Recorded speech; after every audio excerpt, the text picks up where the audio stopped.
Hey folks, it's the Red, and welcome back to Let's Play Shantae, Half Genie Hero. I also decided that I would do this part with the backer exclusive blue outfit. There's nothing different about it, it's mainly just a different color, that's all.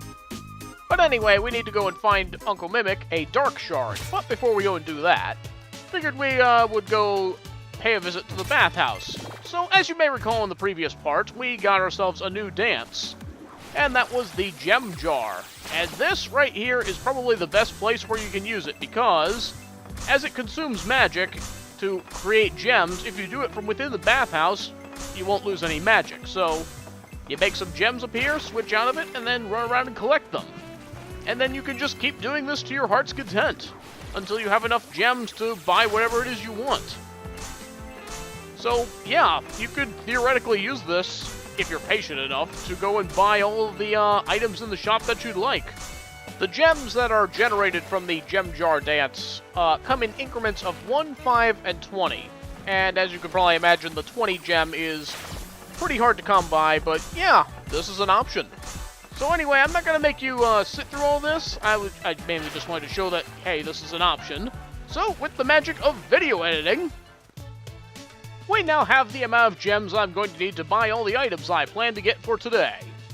It took me about 10 minutes to get this many gems, so yeah, a lot of patience would be needed to do that. Alright, so let's go ahead and buy the next tier of items that you can switch between. So we're going to go with the Triple Fireball, the Super Pike Ball, Mega Puff, and Mirror. And I'm also going to throw in the first level of Attract, which can actually bring items closer to you when you break them out of jars and stuff. Oops, I still have 200 left over. That's right, I was also going to buy the Magic Bracelet, which cuts the amount of magic you use in half, which is very useful, of course. So more special abilities to go around. Alright, so now we can start working on finding the Dark Shard. Hey, Snack Cakes, what's up? Don't call me that. Okay. So listen, I've always wanted to go to the big race with my brothers, but those two are dead broke. Big race? The raceway at Cape Crustation. Bring me 2 tickets to the big race, and in return, I'll give you something nice. Roddy, why you have to be so difficult? Okay, so we need to find a couple of race tickets so that Roddy can give us something nice. I think you already know what that something nice might wind up being. And over here, you might recognize these two if you've played Shantae and the Pirate's Curse. Yo. Hey, girlfriend. Twitch and Vinegar. Yeah, I wasn't aware that these two had names. You're ammo baron soldiers. Don't worry. We're not here to cause trouble. We're on R&R. Anytime we are assigned to a new location, we make it a point to sample the local flavors before things get ugly. We heard the food here was to die for. I think there's a restaurant on Main Street, but it's kinda on fire and overrun with pirates, and you probably don't want to go there. No, not that foo-foo-y stuff. We're here to try the gator steaks. We heard there's some kind of reptile lurking in the dark caverns of Mermaid Falls. Then why didn't you go there for them? 2 gator steaks served well done would be perfect. Make sure they're seared to perfection. Use a high flame to lock in all those juices. Getting the hint yet? Use fire on them.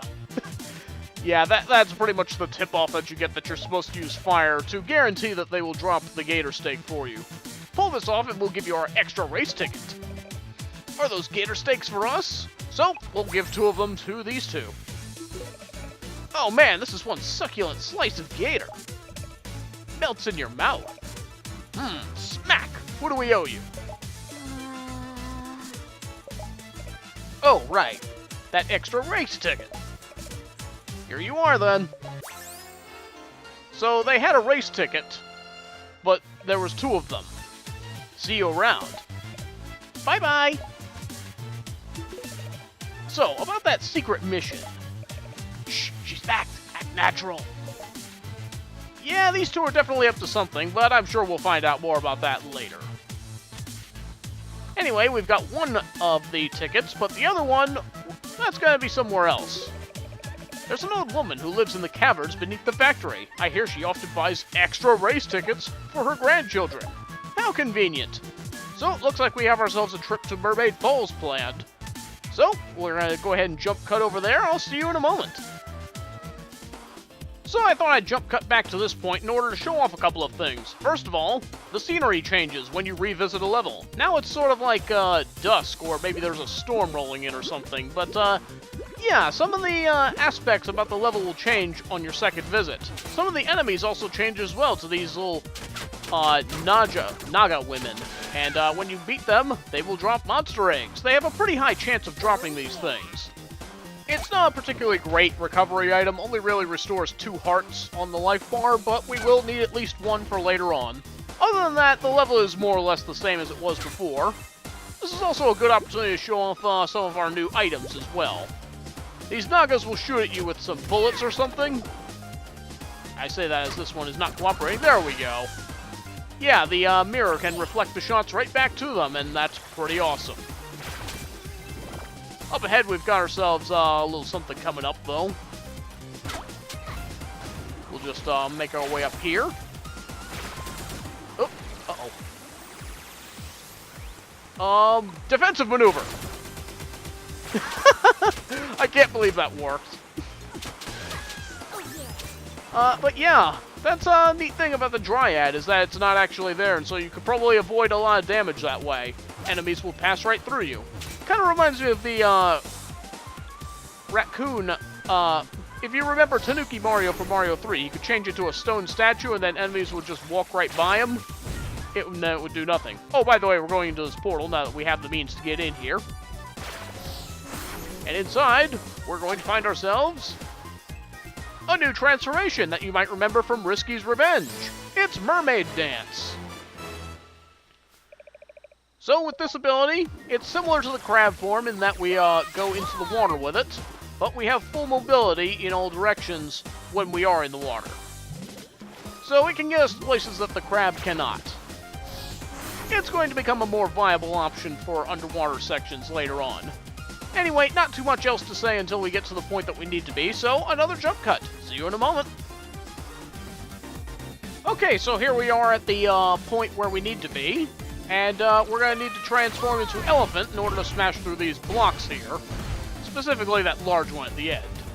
Then we go inside and we find an old fish. So, we're going to switch over to monkey form, and here again is where we're going to need the monkey bullet in order to reach him, because we can't actually jump up this high from in the water. Oh, hi there, young lady. I'm Grandma Blobfish. I'd offer you to sit for a spell, but I'm in a bit of a kerfuffle right now. What? My grandkids have run off, you see. Keeping tabs on the little rascals is like breaking snakes over dry cereal. What? They're right around here somewhere. Could you spare some time for an old woman? I would like to say, but sure. That's wonderful. Here, I have something for you. And so she gives us a new relic. This is the Crab Claw, which is an attack for crab form. It'll help you slice through all that grassy stuff. There are 5 blobfish kids in all. Please tell them it's time to come home to Gram. Alright then, so we'll go into crab form, and then we can press the attack button, and now we can snip stuff. This can also be used as an attack against enemies, so it's got its uses. Anyway, the first blobfish kid is pretty close, right here. We just break through this glass block, and there it is. Right, so 5 more to find. You can also use the claw attack on these little enemies here, but more often than not, they will explode, and unless you get out of the way right away, you are probably going to wind up taking some damage from them. So, it will probably be best to just avoid them outright. Anyway, we'll just scuttle along down here, find another blobfish kid right as we enter the water here, and then another one beyond these 2 grass blocks.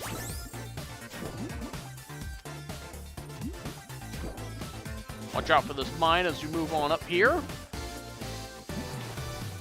And let's move on. Nothing down here, but you can see that there's another blobfish kid on the other side of this wall.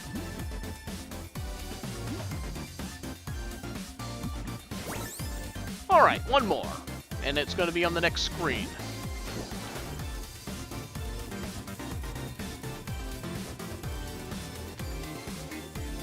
I believe it's down here.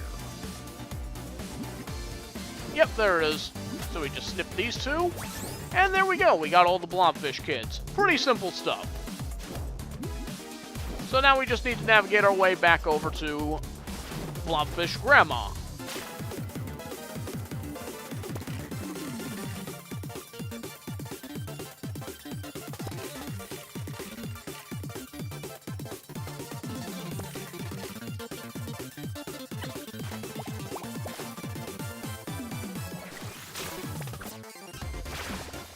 Alright, we've got all the blob kids. Let's see what she has to say now.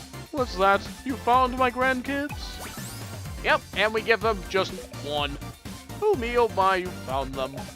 This makes me fit to burst with rapturous joy.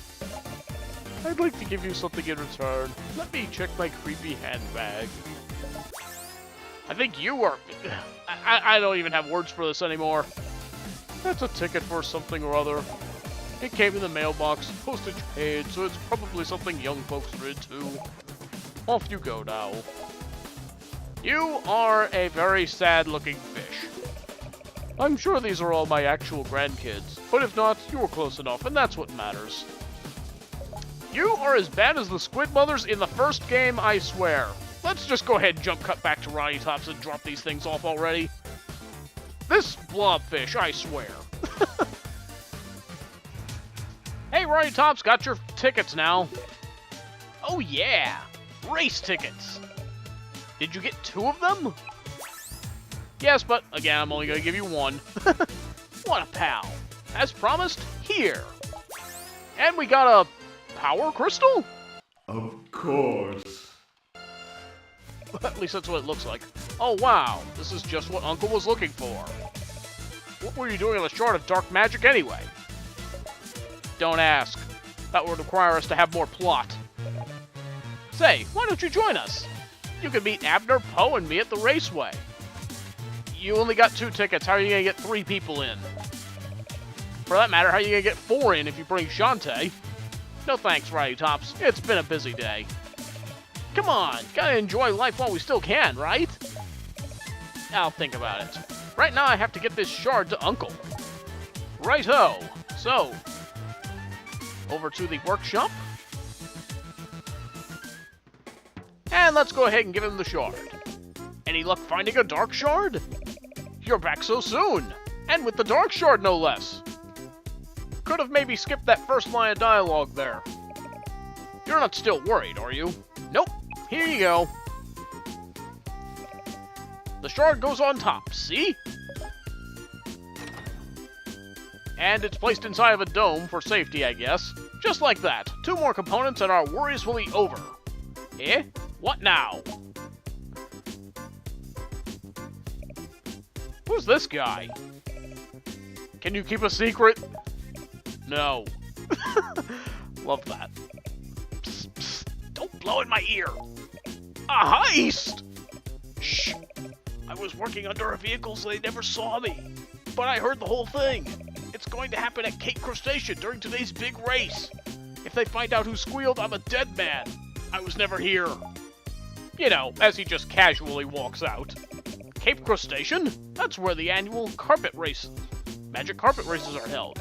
An act of foul play could put hundreds of innocent spectators at risk. Here, a map to Cape Crustation. Okay. Looks like we're going to be going to the races after all. Hope Roddy's still there. Thanks, Uncle. Good luck with your machine.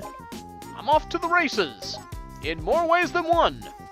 So, like a derp, my initial thought right after that part was I needed to go get the race ticket from Roddy Tops, but no, that's not the case. I can't wait for the big race. So yeah, we don't actually get there through Roddy, at least not directly, but we'll go ahead and head to Sky's hatchery and give her the map. Sky, I need to get to Cape Crustation quickly. The magic carpet races? What for? I'll explain on the way. Remember that. So, our next level is going to take us off to the magic carpet races. And honestly, I think this is going to be my favorite level in the game. And right on up here, off this lone island, we have ourselves Cape Crustation. Notice how we're having less and less collectibles to find with each level that we unlock. We had 8 in Mermaid Falls, then 6 in Tasseltown, and now 5 in Cape Crustation. So yeah, later levels don't really have that much to collect, but I guess I don't really have too much of a problem with that. Would somebody please tell me what this is all about? Because Shantae didn't bother to explain it on the way here, apparently. And what she's doing here? Hey, be grateful she shared her tickets with us. She only had 2 of them and was somehow able to bring 4 people here. Now listen up, you guys. The mystery man back in Scuttletown believes there will be a large-scale heist during today's big race. Someone's after the magic carpets, and everyone's a suspect. Including you, viewers at home. I'm going undercover posing as one of the pilots. They'll never recognize me in my blue outfit. Sky and Bolo, you two will watch from the stands. And Roddy Tops, I'm working with the pit crew. Check this out! I got a random costume change! Seriously, this came out of nowhere. I'm sure the fans will eat it up. Not if she eats them up first. That's funny. Shush, you two.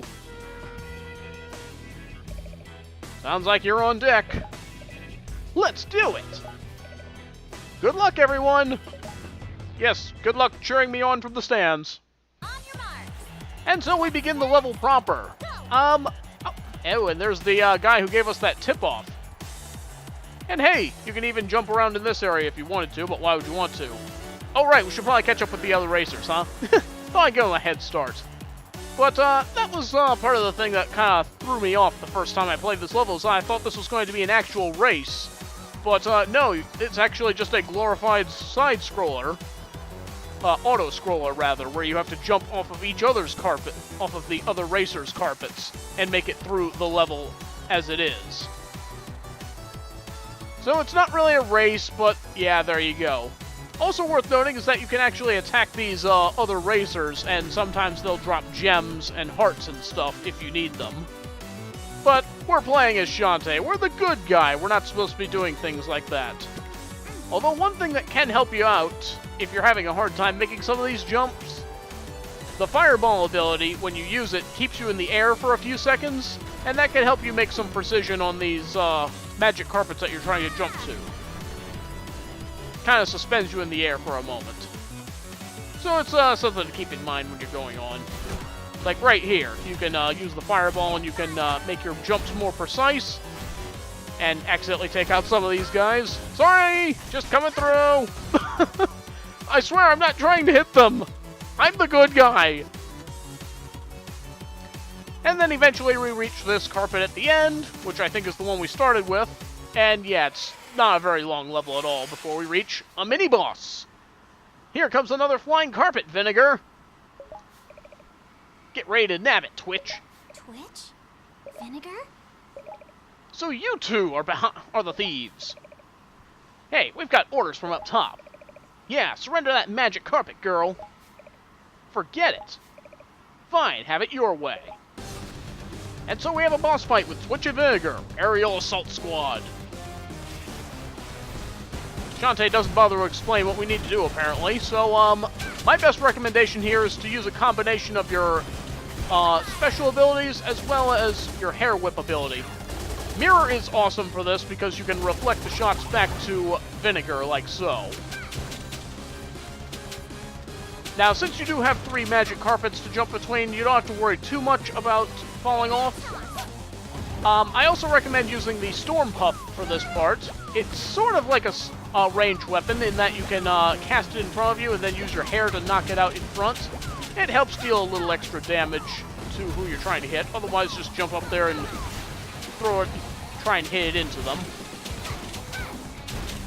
But yeah, if you use your special abilities in conjunction with your hair attack, you can usually get a pretty good amount of damage in that way. Also be careful of this double laser attack when they come and combine. When they each have their own turn, couldn't really do anything about that. When they each have a turn to get an attack in on you, they'll use that. Okay, that takes care of Twitch. Now we just have Vinegar, so I'll switch over to the Mirror. It's a great ability because each of her shots does 10 damage to her own ship. Oops, didn't mean to turn it off there. There we go. So yeah, use their own weapons against them. Pretty nifty. That takes care of those two. Now to find out where they're taking those carpets. Going up?